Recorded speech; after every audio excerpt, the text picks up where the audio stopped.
வந்து சிந்தனை விருந்து அளிக்க வந்த பேராசிரியர் அருள்நிதி வி பழனிசாமி அவர்களை சிகாகோ மனவளைக்கட மன்ற அறக்கட்டளை சார்பாக அன்புடன் அழைக்கின்றோம். வாழ்க வளமுடன் ஐயா. தங்களுக்கான நேரம் இந்திய நேரப்படி 7:25 மணி வரை. நன்றிகள் ஐயா. வாழ்க வளமுடன். வாழ்க வையகம், வாழ்க வையகம், வாழ்க வளமுடன். குரு வாழ்க, குருவே துணை. சிந்தனையை, உடல் நலத்தை சீர் அமைத்து உய்வித்த குருவே வாழ்க, வாழ்க வளமுடன். சான்ற பெருமக்களே, மாக்கோளம் கவியிலே இன்றைய தினம் 4வது கவி கடவுளும் உலகமும் என்ற தலைப்பிலே சிந்திக்க இருக்கின்றோம்.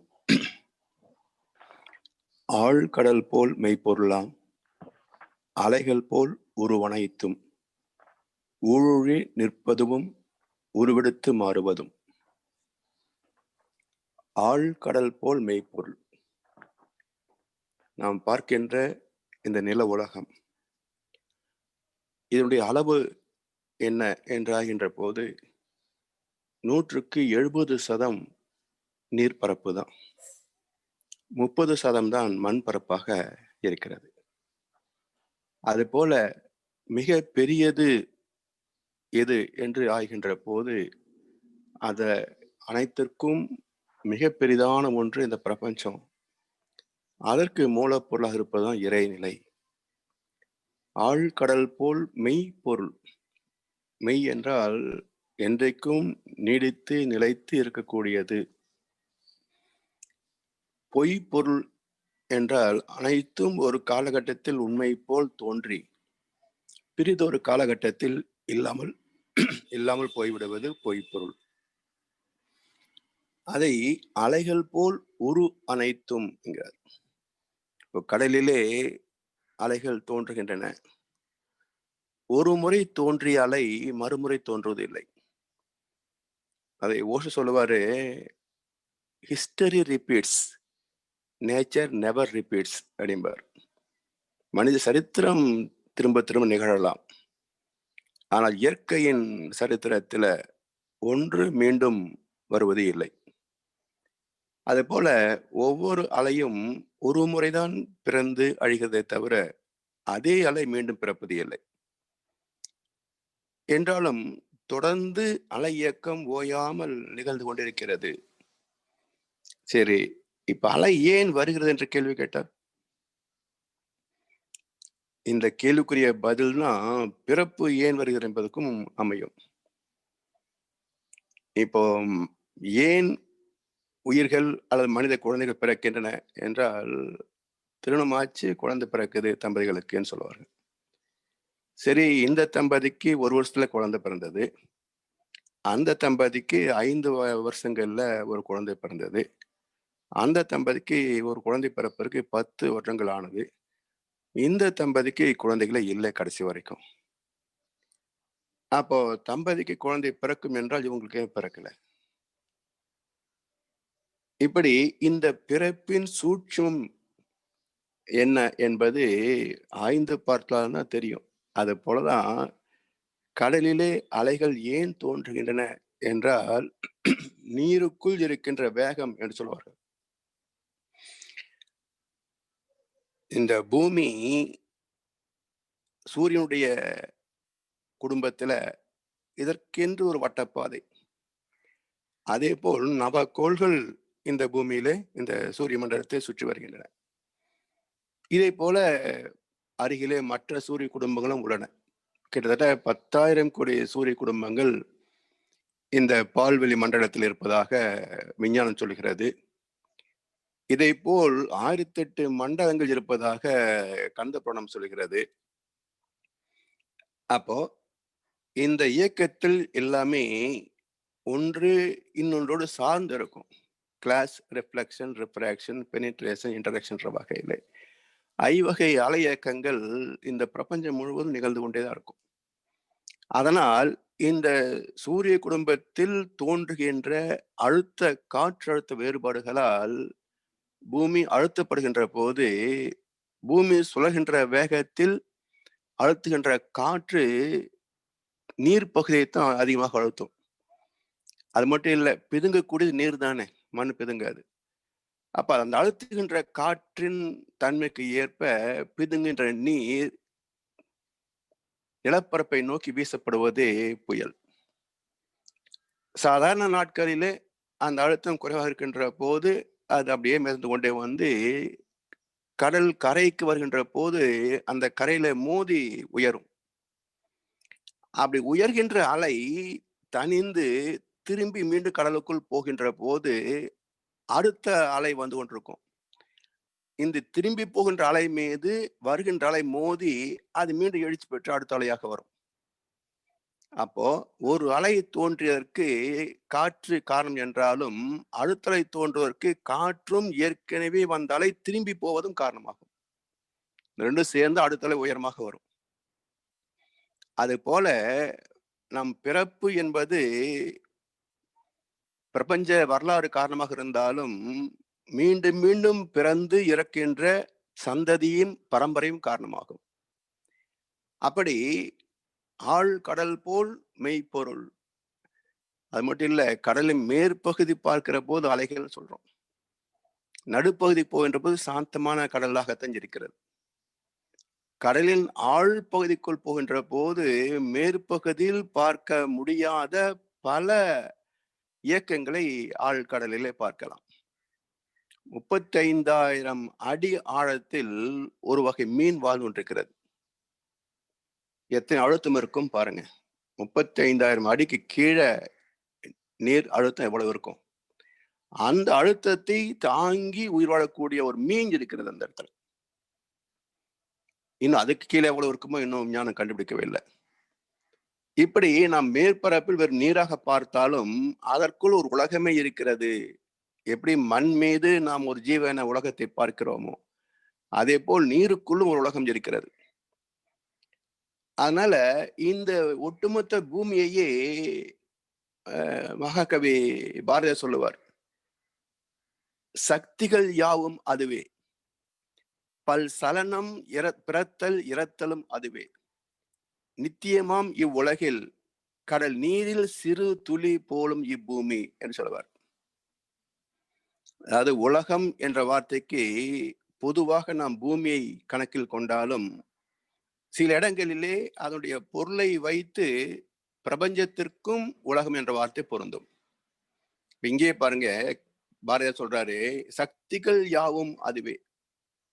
நாம் பார்க்கின்ற மின் சக்தி, சூரிய சக்தி, காற்று சக்தி, இப்படி எல்லாம் பல சக்திகள் நாம் பார்க்கின்றோமே, அவை அனைத்தும் ஒரே பரம்பொருள். சக்திகள் யாவும் அதுவே, பல் சலனம் பிறத்தல் இறத்தலும் அதுவே. 5 வகையான சலனங்கள், அதனுடைய மல்டிபிளிகேஷன், சேர்க்கையாக பல்வகையான தோற்றங்கள், இயக்கங்கள், நுண்ணுயிர் முதல் கொண்டு மனிதன் வரைக்கும் ஜீவனங்கள். பல் சலனம் பிறத்தல் இறத்தலும் அதுவே, நித்தியமாம் இவ்வுலகில். சாமி சொல்றாங்க, ஊழூழி நிற்பதும் உருவெடுத்து மாறுவதும். ஊழூழி என்றால் மிக நீண்ட காலத்துக்கு பிறகு தோன்றுகின்ற அழிவு. அப்படி நித்தியம் எப்போதும் இருக்கக்கூடிய ஒரு பொருள். அனித்தியம் என்றால் தோன்றி அழிகின்ற தோற்றங்கள், ஜீவராசிகள், மனிதர்கள். நித்தியமாம் இவ்வுலகில், இந்த பிரபஞ்சம் என்றைக்கு அழிய போகிறது, எத்தனை காலம் ஆகும்? அதனால் அது என்றைக்கும் இருக்கக்கூடியதாக பொருள் கொள்கின்றோம். நித்தியமாம் இவ்வுலகில் என்ற இந்த பிரபஞ்சத்தில் கடல் நீரில் சிறு துளி போலும் இப்பூமி. இந்த கடலிலே இருந்து, அதாவது 170% இருக்கின்ற இந்த கடலில் ஒரு துளி நீர் எடுத்தால் அது என்ன அளவு இருக்கும்? அது போல் இந்த பூமி என்கிறார். அப்படின்னா கடல் அளவு இந்த பிரபஞ்சம், ஒரு துளி அளவுக்கு இந்த பூமி. அதை விஞ்ஞானமே இந்த பூமியின் அளவு எவ்வளவு இருக்கும் அப்படின்னா, ஒரு 2500 மில்லியன் இயர்ஸ் ஒளியாண்டுகள் கணக்கெடுத்து பார்க்கிற போது இந்த பிரபஞ்சம் ஒரு உள்ளங்கை அளவுக்கு இருக்கும். அதுல இந்த ஒட்டுமொத்த சூரிய குடும்பமே ஒரு புள்ளியாக தோன்றும். இன்னும் எளிமையாக எடுத்துக்கொண்டால், இங்கிருந்து நம்ம சூரியனை பார்க்கிறோம். ஒரு சிறு பந்து போல் தோன்றுகிறது. அதாவது பூமியை விட 19 லட்சம் மடங்கு பெரிய அந்த சூரியன் இங்கிருந்து பார்க்கின்ற போது பந்து போல் தோன்றுகிறது. இப்போ நாம சூரியன் இருக்கிறதாக பாவனை வைத்துக் கொள்வோம். அங்கிருந்து பூமியை பார்த்தா எப்படி இருக்கும்?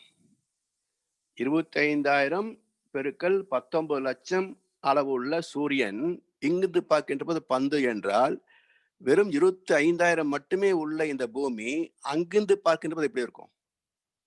சிறு புள்ளி கூட தோன்றாது. இதுல எங்க மனுஷன் பெரும் புள்ளி? அதனால் கடல் நீரில் சிறு துளி போலும் இப்பூமி என்றார் பாரதியார். எனவே ஆழ்கடல் போல் மெய்ப்பொருள், அலைகள் போல் உரு அனைத்தும் ஊழி நிற்பதும் உருவெடுத்து மாறுவதும். அதாவது change alone is permanent in the universe. இந்த பிரபஞ்சத்தில் மாற்றமே நிலையானது, மாறாதது சுத்தவெளி என்பார்கள். சுத்தவெளி மாறவில்லை என்றால் பிரபஞ்சம் எப்படி வந்திருக்கும்? சுத்தவெளி மாறவில்லை என்றால் பிரபஞ்சம் எப்படி வந்திருக்கும்? அப்போ உண்மை என்ன என்றால், சுத்தவெளி மாறுவதாகவும் மாறாததாகவும் இருக்கிறது. அது மாறியதால் இறை துகள் தோன்றியது, அது மாறியதால் விண் தோன்றியது, அது மாறியதால் பஞ்சபூதங்கள் ஜீவங்கள் வந்தன. இந்த பிரபஞ்சத்திற்கு அப்பால் மாறாததாகவும் இருக்கிறது அந்த சுத்தவெளி. எனவே உரு அனைத்தும் அலைகள் போல் தோன்றி மறைந்து கொண்டிருக்கின்றது. இந்த நீதியை மனிதன் புரிந்து கொள்ள வேண்டும். அதை வள்ளுவர் சொல்றாரு, உலகத்தோடு ஒட்ட ஒழுகல் பல கற்றும் கல்லார் அறிவிலாதார் என்று சொல்றார். அதுல ஒரு வார்த்தை மட்டும் இடம் மாற்றி போட்டால் நம்ம ஈஸியா புரிஞ்சுக்கலாம். உலகத்தோடு ஒட்ட ஒழுகல் கல்லார் பல கற்றும் அறிவிலாதார். அப்போ மனிதன் கற்றுக்கொள்ள வேண்டிய அடிப்படை கல்வி என்ன என்றால், இந்த பிரபஞ்சம் எப்படி செயல்படுகிறது, பூமி எப்படி செயல்படுகிறது, நாம் எப்படி வந்தோம், எவ்வளவு காலம் வாழப்போகிறோம், என்ன நோக்கத்திற்காக வந்தோம், எதை நாம் சாதித்தோம் என்று அந்த வரலாற்றின் உண்மைகளை திருப்பி பார்க்கின்ற போதுதான் இந்த வாழ்க்கையின் நோக்கம் தெரியும். அதாவது வாழ்க்கை வாழ்வதற்கே என்கின்றன வளர்ந்த நாடுகள், வாழ்க்கை சொத்து சேர்ப்பதற்கே என்கிறது இந்தியா. எவ்வளவு சேர்த்த, எவ்வளவு சேர்த்த, எவ்வளவு சேர்த்த, எங்க அப்பா எவ்வளவு சேர்த்தார், நான் எவ்வளவு சேர்த்தேன், இந்த வருஷம் எவ்வளவு வந்துச்சு, இந்த வருஷம் எவ்வளவு வந்துச்சு. இப்படி சொத்து சேர்ப்பதே வாழ்க்கை என்றால் வாழ்வது எப்போது? எனவே வாழ்க்கையின் நோக்கம் இது மட்டும் அல்ல என்பதற்கு என்ன தெரிஞ்சுக்கணும்? உலகத்தோடு ஒட்ட ஒழுகல் கல்லார் என்றால், எப்படி மக்கள் வாழ்கிறார்களோ அது போல நான் வாழ்ந்தணும் என்பது கருத்து அல்ல. ஏன்னா இதுவரைக்கும் மனித சரித்திரத்துல இந்த உலகம் முழுவதுமே சொர்க்கலோகமாக வாழ்ந்ததாக குறிப்பே கிடையாது. எல்லா காலகட்டத்திலும் தீயவர்கள் அதிகமாகவும் நல்லவர் குறைவாகவும் தான் இருந்ததாக சரித்திரம் காட்டுகிறது. அதனால்தான் மனித இனம் எட்ட வேண்டிய நிறைவை இன்னும் எட்டவில்லை. எல்லோரும் நிறைவாக வாழக்கூடிய அமைப்பு இன்னும் உலகத்தில் வந்து சேரவில்லை. ஆனா இயற்கை நீதி அப்படித்தானே என்றால் அப்படி இல்லை. உனக்கொரு பங்கும் எனக்கொரு பங்கும் உலகில் நிச்சயம் உண்டு. ஒவ்வொரு மனிதன் உழைப்பினாலும் உலகம் செழிப்பதுண்டு. அப்ப எல்லா மனிதர்களுக்கும் எல்லா சுதந்திரமும் உரிமையும் உண்டு இந்த பூமியின் மீது. அது இல்லாமல் போனது காரணம் என்ன என்றால், இந்த இயற்கை நீதி புரிந்து கொள்ளவில்லை. அப்ப உலகத்தோடு ஒட்ட ஒழுகல் கற்றுக்கொள்வது இந்த பிரபஞ்ச நீதி, இந்த பூமியின் அமைப்பு, ஜீவங்கள் தோன்றிய காரணம், மனிதன் பிறந்ததன் காரணம், இந்த பிறப்பில் நான் அடைய வேண்டிய இலக்கு, இதெல்லாம் தெரிந்து கொள்வதுதான், கற்றுக்கொள்வதுதான் உண்மையான கல்வி. எனவே உலகத்தோடு ஒட்ட ஒழுகல் கல்லார். இந்த நீதியை கற்றுக்கொள்ளவில்லை என்றால், இந்த வாழ்க்கை கல்வியை கற்றுக்கொள்ளவில்லை என்றால், பல கற்றும் அறிவிலாதார். எத்தனையோ அட்டைகளை வாங்கியிருக்கலாம், ஆனாலும் வாழ தெரியாதவன். அத நீங்க எதார்த்தமா பாருங்க. இன்னைக்கு கணவன் மனைவி எல்லாம் நல்லா படிச்சிருக்கிறாங்க, நல்லா சம்பாதிக்கிறாங்க. அப்புறம் எப்படி டைவர்ஸு பிரச்சனைகள் எல்லாம் வருது? அப்ப உலகத்தோடு ஒட்டவர்கள் கற்கவில்லை என்பதுதான் அதுக்கு காரணம். அதை கற்றிருந்தால் satisfied life is more valuable than successful life. இன்றைக்கு ஒவ்வொரு மனிதனும் சிந்திக்க வேண்டிய தாரக மந்திரம் எது? satisfied life is more valuable than successful life. எனவே சாதனை சாதனை சாதனை என்பது என்ன என்றால், நிறைவாக வாழ்தலே சாதனை. வாழ்ந்தேன் என்ற நிறைவோடு பிரிவதுதான் சாதனை.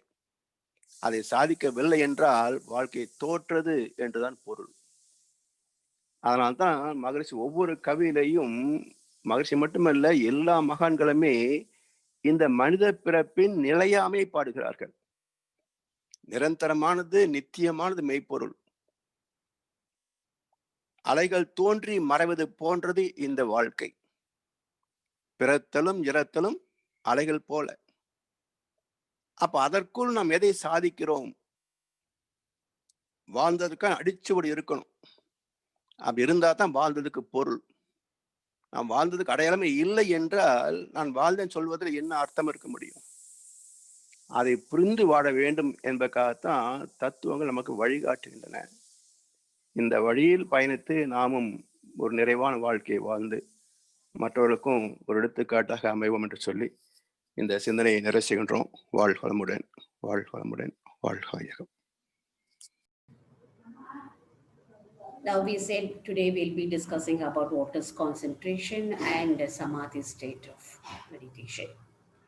Now before getting into that, we must understand there are 3 levels of consciousness. When the understanding and the actions of man get stagnated only at the surface level of the mind, he cannot enjoy peace and happiness even though he is provided with all the facilities of life. As our professor Arunidhi Parnichamaya said today in his speech, satisfaction life is more important than the successful life. So this is but natural for when the other 2 levels of consciousness do not function. There is one-sided load in the mind which results in tension. This also we discussed what is one-sided load of mind, right? In the mind. So yoga helps man to get himself relieved from this state of tension. Yoga takes the level of consciousness from the surface, that is material consciousness, then to bottom, soul consciousness, and finally to the origin, truth consciousness. And here we can just think even about, we can compare the sea waves, right? When you see the waves from the shore, we can see more. When you get in mid of the sea, we can see there's no much of the waves and other. And when we go deep into the sea, you can see the absolute silence, and which has more density also, right? The dense one. So the same way here also, it takes different levels. So in this process, the dormant cells of the brain get activated, and there is corresponding improvement in the functioning of the cells of the physical body. So harmony in the physical system and equilibrium in the mental function will develop gradually by regular practice of yoga. Okay, now let us see what is concentration.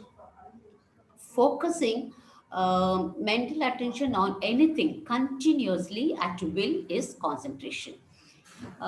In concentration, we can use the senses. We can think of one thing, particularly, we can see anything and concentrate on it, or think of any form and concentrate. So we can think of any form in our mind and concentrate on it, whether it is a material or immaterial.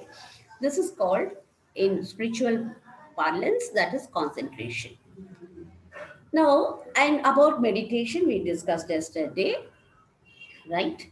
That is practicing the mind in the middle state of consciousness is called meditation, and all that we did. Now, moving on to samadhi. Here, samadhi has two, you can split into two parts, sama plus adi, or that is sama plus adi, they are joined together. Sama means equal and adi means premodal state. So the practice of samadhi is practicing the mind to become equal to primordial state. As a fruit of this practice, the mind transcends to total consciousness. We know that the universe is moving and changing, functioning, etc. But one thing that is not a motion is called static state. All are starting from moving and ending in the static state only. This must be clearly understood. So the static state is absolute. When mind attunes or merges and becomes one and remains in the absolute, the mind and absolute become one. There will be no difference between the two. Whatever we think, the mind takes that shape of it. When we think of the absolute, what about the state of the mind? When we really think of absolute, we become nothing. That is vacuum or Brahma with self-awareness. That is Samadhi state of mind, which is our goal of our life. So all this will continue in tomorrow's class, that what is yoga asanas, what is mean by yoga, how that yoga word came to exist, everything in the next session. Thank you one and all for giving me this opportunity for patience hearing. Be blessed by the divine. Varika Vadamadalam. Thank you,